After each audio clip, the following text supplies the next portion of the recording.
Hi guys, ఇప్పుడు మనం లూప్స్లో second one exit control loop అయితే చూద్దాం. డూ వైల్ అనేది ఒక్కటే ఉంది చూడండి. We use do comma while keywords, ఇవి రెండు కీవర్డ్స్ అయితే యూజ్ చేస్తాం అనమాట ఎగ్జిట్ కంట్రోల్ లూప్కి. ఓకే, ఇప్పుడు చూద్దాం సింటాక్స్ ఏ విధంగా ఉంటుందంటే ఫస్ట్ ఇనిషియలైజేషన్ ఆఫ్ కౌంటర్ ఉంటుంది, తర్వాత డూ పెట్టేసి కీవర్డ్ కింద మనం ఇక్కడ బ్లాక్ ఆఫ్ స్టేట్మెంట్స్ అనేది రాస్తాం అనమాట. బ్లాక్ ఆఫ్ స్టేట్మెంట్స్ అనేది రాస్తాం.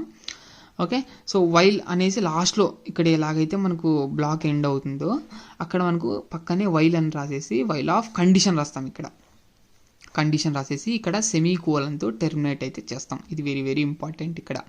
ఓకే, ఇక్కడ డూ వైల్లో ఒకటే ఈ విధంగా లాస్ట్లో వైల్ ఆఫ్ కండిషన్ పెట్టేసి సెమీ కోలన్ పెట్టేస్తాం. మనకు బ్లాక్ లోపలే మనకు మాడిఫై ఆఫ్ కౌంటర్ అనేది చేయడం జరుగుతుంది. అర్థమైందా? ఇది ఈ విధంగా ఉంటుంది. ఇంకా నెక్స్ట్ స్టేట్మెంట్స్ ఏమైనా ఉంటే రాసుకోండి మీరు, అంతే. ఇది మనకు ఏంటి ఎగ్జిట్ కంట్రోల్ లూప్. ఇది ఎగ్జిట్ కంట్రోల్ లూప్ అని ఎందుకు అంటున్నాము అంటే ఇక్కడ మనకు లాస్ట్లో బ్లాక్ అంతా అయిపోయిన తర్వాత లాస్ట్లో మనకు కండిషన్ అనేది రాస్తాం అనమాట. కండిషన్ అనేది లాస్ట్లో రాస్తాం కదా కదా కదా లాస్ట్లో రాస్తున్నాం కాబట్టి అందుకని ఇక్కడ మనకు ఎగ్జిట్ కంట్రోల్ లూప్ అని చెప్తున్నాం అనమాట. అందుకని వైల్ ఫర్ని మనం ఇక్కడ ఏమంటామంటే ఎంట్రీ కంట్రోల్ లూప్ అంటాం. ఎందుకంటే అక్కడ స్టార్టింగ్లోనే కండిషన్ ఉంటుంది కాబట్టి. ఓకే, ఇక్కడ లాస్ట్లో ఉంటుంది కాబట్టి ఈ విధంగా దీన్ని ఎగ్జిట్ కంట్రోల్ లూప్ అని అంటున్నాము. చూడండి, ఇక్కడ డూ కీవర్డ్ యూజ్ చేస్తాం బ్లాక్ ముందు.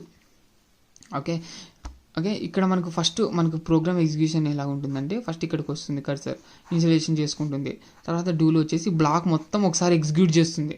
ఎగ్జిక్యూట్ చేసేసి తర్వాత కండిషన్ అనేది చెక్ చేస్తుంది. ట్రూ అయిందంటేనే మళ్ళీ ఇంకోసారి బ్లాక్ అనేది ఎగ్జిక్యూట్ అవుతుంది. ఎప్పుడైతే ఫాల్స్ అయిందో బయటకు వచ్చేస్తుంది అనమాట. అది అంటే ఇక్కడ ఏమంటున్నామంటే మనకు కండిషన్ ఫాల్స్ అయినా పర్లేదు స్టార్టింగ్లో, ఒకసారి అయితే ఈ బ్లాక్ అనేది ఎగ్జిక్యూట్ అయితే అవుతుంది. అర్థమైందా? కర్సర్ ఏ విధంగా వస్తుందంటే ఫస్ట్ బ్లాక్ అనేది ఎగ్జిక్యూట్ చేసేస్తుంది, కౌంటర్ కూడా మాడిఫై అయిపోతుంది, తర్వాత కండిషన్ అనేది చెక్ చేస్తుంది. అప్పుడు ట్రూ అయింది అనుకోండి మళ్ళీ బ్లాక్ అనేది ఎగ్జిక్యూట్ అవుతుంది. లేదు ఫాల్స్ అయింది అంటే ఇంకా స్టాప్ అయిపోయి ఇక్కడే ఇంకా బయటకు వచ్చేస్తుంది. నెక్స్ట్ స్టేట్మెంట్స్ అనేవి ఎగ్జిక్యూట్ అవుతాయి అనమాట. ఇది అనమాట దీని యొక్క ప్రత్యేకం. అంటే ఎందుకు యూజ్ చేస్తామంటే డూ వైల్ అనేది మనకు కండిషన్ ఫాల్స్ అయినా పర్లేదు ఒక్కసారన్నా ఎగ్జిక్యూట్ కావాలి బ్లాక్ అన్నప్పుడు ఈ డూ వైల్ అనేది యూజ్ చేస్తాము. చూడండి ఈ విధంగా ఉంటుంది అనేది ఫ్లో ఆఫ్ ఎగ్జిక్యూషన్. ముందుగా ఇనిషియలైజేషన్ చేస్తాం, తర్వాత బ్లాక్ ఖచ్చితంగా ఎగ్జిక్యూట్ అవుతుంది. బ్లాక్ ఎగ్జిక్యూట్ అయిపోయిన తర్వాత కౌంటర్ కూడా మాడిఫై అయిపోతుంది. తర్వాత కండిషన్ అనేది చెక్ చేస్తుంది. ట్రూ అయ్యిందా, ట్రూ అయింది అంటే మళ్ళీ బ్లాక్ దగ్గరికి వెళ్ళిపోతుంది, ఎగ్జిక్యూట్ అవుతుంది, కౌంటర్ మాడిఫై అవుతుంది, మళ్ళీ కండిషన్ చెక్ చేస్తుంది. ట్రూ అయిందంటే ఈ విధంగా మళ్ళీ ఇంకొకసారి ఎగ్జిక్యూట్ అవుతుంది. ఓకే, ఈ విధంగా వెళ్తూనే ఉంటుంది అనమాట. ఎప్పుడైతే కండిషన్ ఫాల్స్ అయిందో ఇంకా బయటికి వచ్చేస్తుంది, నెక్స్ట్ స్టేట్మెంట్స్ ఉంటే ఎగ్జిక్యూట్ అవుతుంది, లేదంటే లేదు, అంతే. ఇది అనమాట ఫ్లో చార్ట్ అనేది. వెరీ వెరీ ఇంపార్టెంట్, చూసుకోండి. ఇది ఇప్పుడు కొన్ని ఇంపార్టెంట్ పాయింట్స్ అనేది డిస్కస్ చేసుకుందాము. It executes the block at least one time if the condition fails. Condition fail అయినా పర్లేదు ఒకసారి ఎగ్జిక్యూట్ అవుతుంది అనమాట కంపల్సరీ బ్లాక్ అనేది. అర్థమైందా? Very very important. ఇది very very very very important point, ఇంటర్వ్యూస్లో కూడా అడుగుతారు. We must use braces even it may contain single statement. అర్థమైందా? ఇక్కడ మనకు ఎన్ని స్టేట్మెంట్స్ అన్నా ఉండని, ఒక్క స్టేట్మెంట్ ఉన్నా పర్లేదు మనకు బ్లాక్లోనే స్పెసిఫై చేస్తాం. ఈ విధంగా డూ రాసేసి బ్లాక్లోనే రాస్తాం. ఫర్కి అవసరం లేదు, ఫర్కి ఒక స్టేట్మెంట్ ఉంటే అవసరం లేదు బ్లాక్ అనేది. అర్థమైందా? ఎందుకంటే మనకి ఇక్కడే అప్డేషన్ అవన్నీ ఉంటాయి కాబట్టి అవసరం లేదు అన్నమాట. ఫర్కి ఒక్కటికి బ్లాక్ పెట్టాల్సిన అవసరం లేదు ఒక స్టేట్మెంట్ ఉన్నప్పుడు. అది terminate with semicolon at last terminate with semicolon while after అంటే కండిషన్ తర్వాత ఈ విధంగా మనకు టర్మినేట్ అయ్యి చేయాల్సి ఉంటుంది అనమాట డూ వైల్కి. Very very important. Block is represented before condition. మనకు బ్లాక్ అనేది బిఫోర్ కండిషన్కి రిప్రజెంట్ చేస్తాము. చూడండి లాస్ట్లో మనకి క్లోజ్ చేసిన తర్వాత ఇక్కడ పక్కనే రాయాల్సి ఉంటుందన్నమాట. ఇది డూ వైల్ అనేది.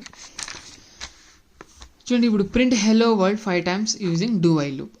డూ వైల్ లూప్ యూజ్ చేసి 5 times అనేది ప్రింట్ చేయండి. ఎలా ప్రింట్ చేస్తాం? ముందుగా మీరు గుర్తుపెట్టుకోవాల్సినవి main points: initialization of counter, test condition ఏ విధంగా రాయాలి, బ్లాక్లో ఏమేమి రాసుకోండి, తర్వాత మాడిఫికేషన్ ఆఫ్ కౌంటర్. ఇవి వెరీ వెరీ ఇంపార్టెంట్. ఇంకా మీరు అది వైలా డూ వైలా ఫర్ లూపా దాన్ని బట్టి చేంజ్ అవుతుంది, అంతే, ఏం లేదు, రిపిటేషన్ అంతే. ఇంట్ i = 1 into I is equals to 1 తీసుకున్నాం. ఇక్కడ కౌంటర్ ఈ విధంగా తీసుకున్నాం. ఇనీషియల్గా కౌంటర్ ఈ విధంగా తీసుకున్నాం. ఓకే, స్టార్టింగ్గా.